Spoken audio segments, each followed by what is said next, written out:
Pretty early on, my dad was a fan of Songwriters. He was a huge Jim Croce guy. My time with my dad was or the time I remember it, was going from Shreveport to our deer lease in Minden, right outside of Minden, Louisiana. My dad would always play Prine, Christopherson, Jim Croce. I had to listen to that, and I fell in love with it early on. John Prine was really the guy that made me fall in love with songwriting. His songs, and maybe just because I was too young to really understand any of them, but songs like Sam Stone and Sour Grapes. And I just remember listening to those songs and being like, what is this guy talking about? And then, asking my dad questions. So I think, very early age, I fell in love with songwriters. I mean, we're kind of a musical family. My Uncle Stan moved to Nashville in the early 80s. My dad always wrote songs and sang around the house. My mom played piano in the church. So we were just always around music. But I think my uncle moving and having success kind of showed me that you could make a living by writing songs. I don't know if it really registered that early on.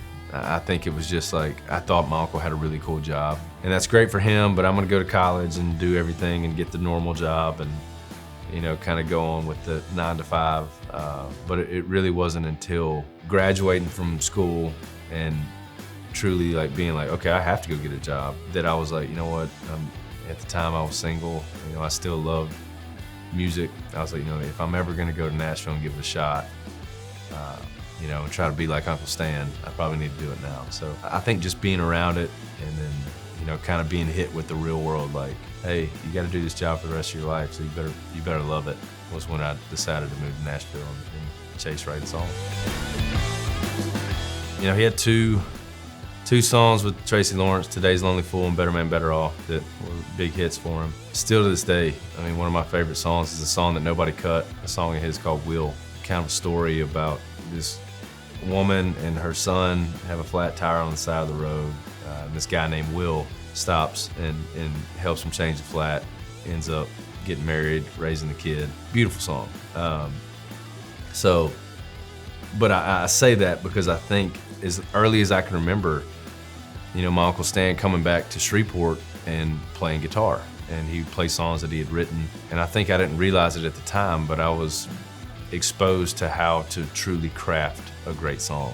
Whether it be from my dad listening to the caliber of songwriters that he listened to, or my uncle being here in town, from an early age, I was just around really, really talented songwriters.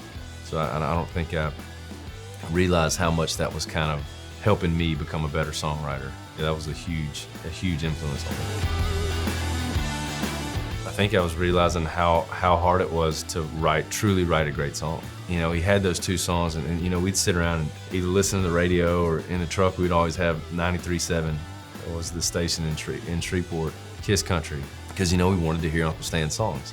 And so, I knew Today's Lonely Fool was a great song and Better Man, Better Off, but I was just all right, he's got other songs that are better than those two.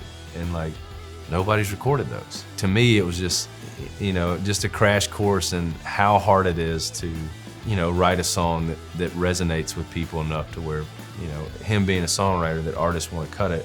I don't know, I think that, me at 14 years old writing a song was probably you know what, I wouldn't want to play that at Thanksgiving when Uncle Stan plays one of his songs. And I think that, kind of sharpened my songwriting skills. Everything that I wrote, from 12 years old on, I kind of always compared to the songs that Uncle Stan had written that had not been recorded. That's a pretty good thing to test your craft on. Signing a publishing deal when I got to Nashville was pretty instrumental. It was a goal of mine. So, it wasn't a lot of money, but somebody was paying me money to write songs. It got me out of bartending, which was tell my friends that I had a cool job. I just had to write songs. But I by no means felt that I'd arrived, or I feel early on I was still to this day, I go and write with people that are better songwriters than me, and I hope that I continue to write with better songwriters than me. I think that's the only way to truly, get better. Even with the recent success of Buy Dirt, it's I probably wrote a terrible song the day after we wrote that one. So, and I think that's just part of songwriting though. Some are good, some are better than others, and some really aren't that good. Even some of the greats are probably written a bad song or two. So yeah, I don't know. I think I just want to continue to try to get better at it. This is a tough career. Like, you know, writing songs is hard when you have to write songs to pay bills. It kind of changes things. There would just be tough spells. You know, I feel like it's the Nashville can kind of beat you up, which is good. I think it makes you tough. And, you know, sometimes hearing no is the best thing that can happen. I wish I didn't have to hear no as many times as I did early on, but there was times when I wanted to go home. I was like, man, you know, this isn't for me. I'm tired of scraping by every month and barely having rent and all that stuff, you know, and I know I'm not the only one that went through that, but like, I was just kind of over it. And I had my group of people that I would go talk with, and they'd be like, man, stick it out. Like, you know, you are good enough. You can make this work. And those, I mean, they were instrumental in me staying in town. You know, I feel like every song on this last record, you know, doesn't get written unless I go and sit down in somebody's office and have them be like, hey dude, quit feeling sorry for yourself. Like, wake up tomorrow and go write a better song and do it again the next day. The best advice I got early on, probably a month or two into moving to Nashville, I wrote a song, I came in, I played it for somebody, and he told me, he's like, dude, that's not that good. And it like really, you know, kind of like shook me. And I think he could kind of tell that I was kind of surprised. And he's like, look, man, Nashville was doing just fine before you showed up, and it's gonna do just fine when you pack your bags and leave. And that, like, I mean, it hit me like a 10-pound hammer. I don't know, I've always remembered that. I've always remembered that saying, and still to this day, I kind of live by that. And if anybody asks me, like, hey, what advice do you have? That's a terrible, like, that's like heavy advice to give to somebody, but like, you know, it's kind of things like, you know, it doesn't owe you anything. Like, this town was doing just fine, and it's gonna be just fine without anybody else. So that's always kind of stuck with me. I mean, I kind of took it as a challenge. I was like, you know, I mean, that's a very true statement. So to me, it was kind of like, okay, well, me packing my bags means I couldn't cut it, you know, or even, you know, buddies back home. And I know they didn't mean anything by it, but like when somebody would say like, hey dude, when are you gonna move back home? I wanted to be like, dude, you know, when you asked me that, if I move home, that means this failed. Like that means I didn't do what I wanted to do when I moved to Nashville. And so like, I just took it as a challenge of continually trying to get better. I didn't want to be the guy that packed up and went home. Hung around for 11 years so far, so we'll see how many more I got. I mean, I think the title alone is like just a pretty unique way of saying, you know, if a guy ever dumps you, you know, if he ever singles you up, I'm here. I think I have a unique way of phrasing stuff, and I think that song in particular was kind of my way of kind of showing what I do as a songwriter. And I think at the time, it just kind of stood me out from a lot of the new artists at the time. Again, I think words, you know, titles like that are kind of make you want to like wonder what that is. Like, I've always loved songs like that. You know, when you say singles you up, and a lot of people probably won't understand what that is, but I just felt like that song was a good way to kind of make a name for myself. Buy Dirt came out of kind of a little small group. We rented a cabin a little south of town, and we got up early one morning. And we're reading through a few verses, and you know, one of the verses talked about, you know, planting your roots deep so that storms can't move you. We took that into our families, you know, like how we want to raise our kids, the husbands we want to be. You don't have to have a house on a hill to be a good dad and love your family well. That's truly where Buy Dirt came out of. You know, it was a song about loving the Lord, loving your family, and loving your friends. And in my opinion, that truly is what country music is. The entire chorus is pretty real. But that first verse, you know, a few days before he turned 80, he was sitting out back in a rocker, asked what I've been up to lately. And I told him I've been chasing $1. That's like my grandpa to a T. My grandpa had a big birdhouse in the back of in his backyard. He loved watching martins. And he had a birdhouse that probably had 40 martins in it. My favorite time when my grandpa was out there, you know, drinking coffee, watching martins fly around. And that truly was like his advice. Like, don't chase money. Get your property with the people you love. He had 2 acres with a martin birdhouse, and you would have thought he lived on some big cliff out in Malibu overlooking the ocean. You know, it's just a, I guess, perspective, and he had a good one. I think after Buy Dirt, we didn't write that song at all to be a hit.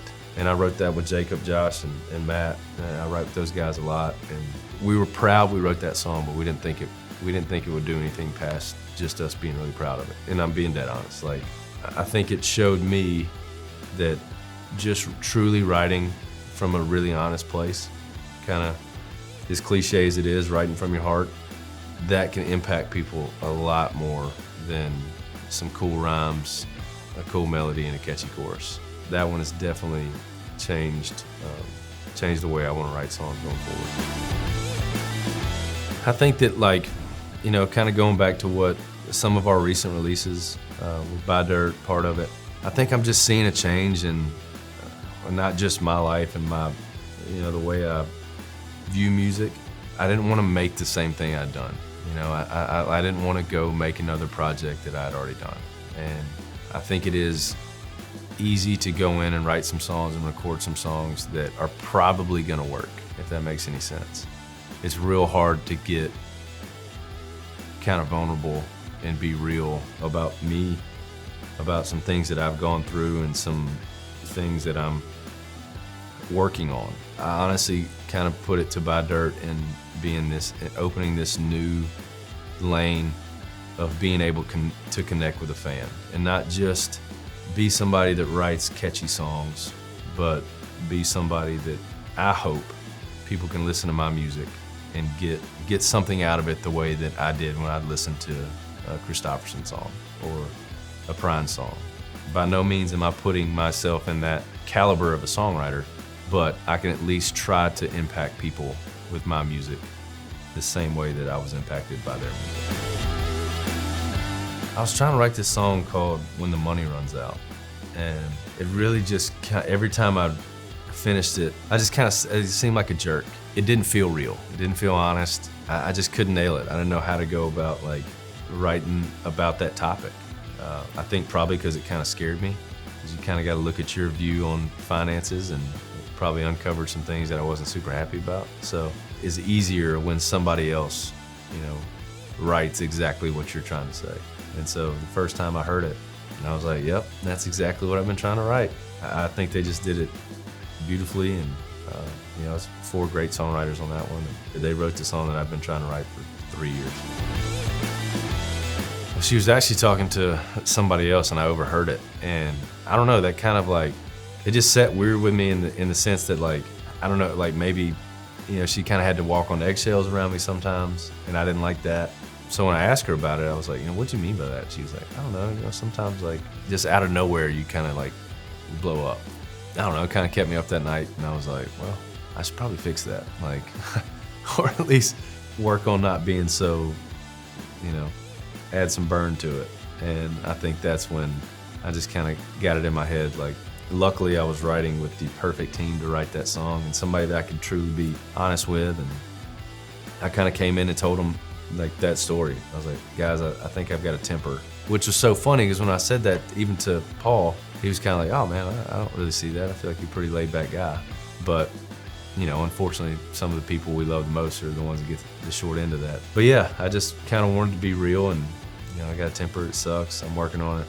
And that song is, you know, kind of a reminder of add a little bit of length to that fuse, buddy.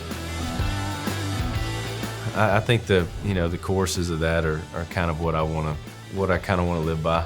I think for me, the one that stands out is, you know, finding blessings in the small stuff. I think I'm very, what do we got to do next kind of mentality, and I kind of have always been. I think you miss a lot of little bitty, you know, small blessings by looking on to the, kind of overlooking them and just moving on to the next thing. There's some things that I should probably celebrate a little bit more. I hope that I get better at that.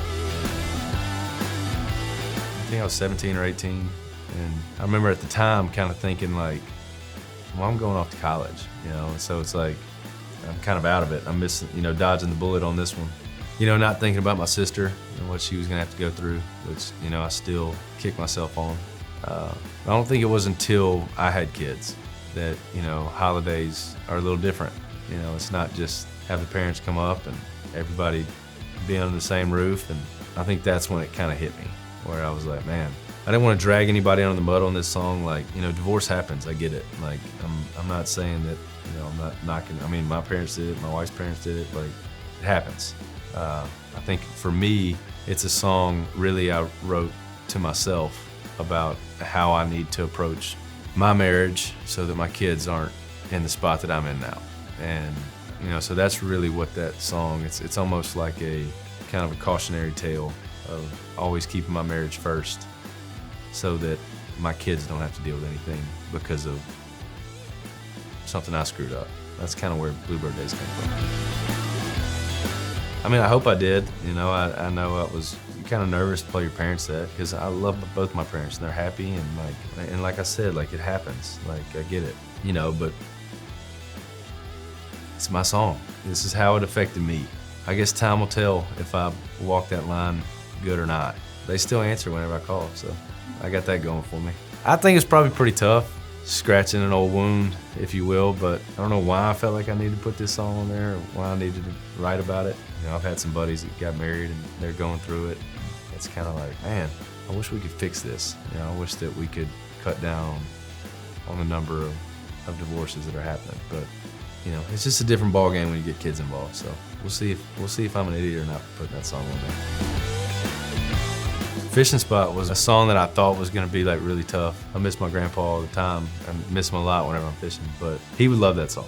Like, you know, he got me into fishing, and like still, like, my favorite fishing trips are with him, you know, Toledo Bend and catching crappie. And I don't think of it as a sad song. It's like, to me, it's kind of honoring him and thanking him for putting the Zebco rod in my hand and teaching me how to catch white perch. So, because I still love to do it to this day. So yeah, that was a fun one to write.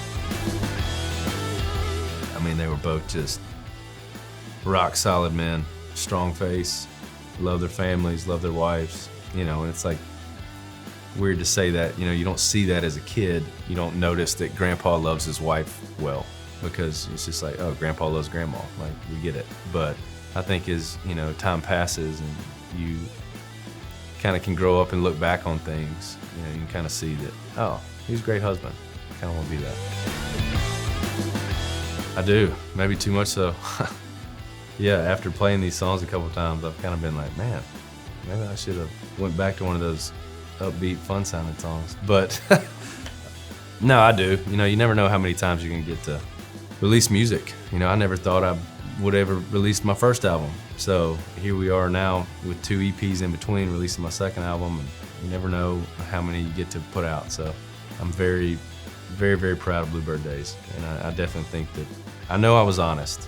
I don't think I'm the one that gets to judge whether it's the growth part checks out, but I can at least say that I was 100% honest on this one.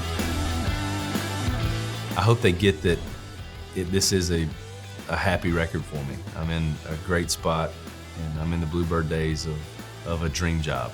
I get to write songs and go travel the country and play them. And then I get to come home, I have 2 beautiful, healthy kids and a wife that puts up with me.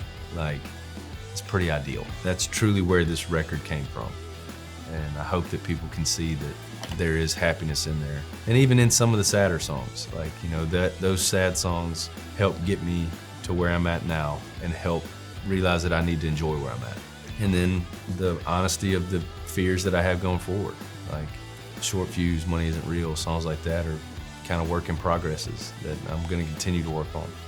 So yeah, if anything, I think it's truly a record of exactly where I'm at right now in my life.